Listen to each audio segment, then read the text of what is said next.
আনোয়ার তুমি কার? এটাই এখন সবথেকে বড় প্রশ্ন ভারতীয় ফুটবলে, বিশেষ করে ইস্টবেঙ্গল ও মোহনবাগান সমর্থক সহ ম্যানেজমেন্টের। বিগত কয়েকদিন ধরেই পাঞ্জাবি ডিফেন্ডারকে নিয়ে চর্চা চলছে ময়দানে।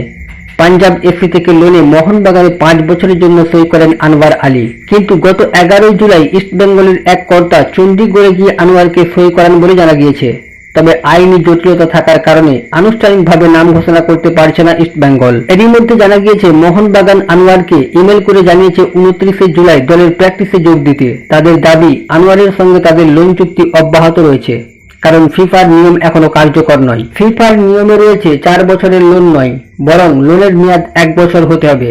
কিন্তু সেই নিয়ম যেহেতু ভারতে এখনো কার্যকর হয়নি, তাই মোহনবাগান এগিয়েছিল এই লড়াইয়ে। তবে গত শনিবার ডার্বি শেষে আনোয়ার প্রসঙ্গে মুখ খুললেন লাল হলুদের শীর্ষকর্তা দেবব্রত সরকার। ম্যাচ শেষে সংবাদ মাধ্যমের কাছে তিনি আনোয়ার প্রসঙ্গে বলেন, বিষয়টি পাঞ্জাব এফসি এবং মোহনবাগান এফসির বিষয়, ফলে ওই দুই ক্লাবই বলতে পারবে আনোয়ারের বিষয়ে। আসন্ন মৌসুমে কি আনোয়ার আলী লাল হলুদ জার্সিতে খেলবেন?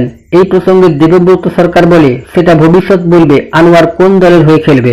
মূল ঘটনার উৎস রঞ্জিত বাজাজ। তিনি সমাজ মাধ্যমে জানিয়েছিলেন, একজন ফুটবলারকে লোনে 1 মৌসুমের জন্য সই করানো যায়। সেখানে আনোয়ার আলীর সঙ্গে 2031 সাল পর্যন্ত চুক্তি হয়েছে মোহনবাগানের, যা নাকি ফিফার নিয়মের বাইরে। মোহনবাগান সূত্রে খবর, তারা বিষয়টি মোটেও সহজভাবে নিচ্ছেন না।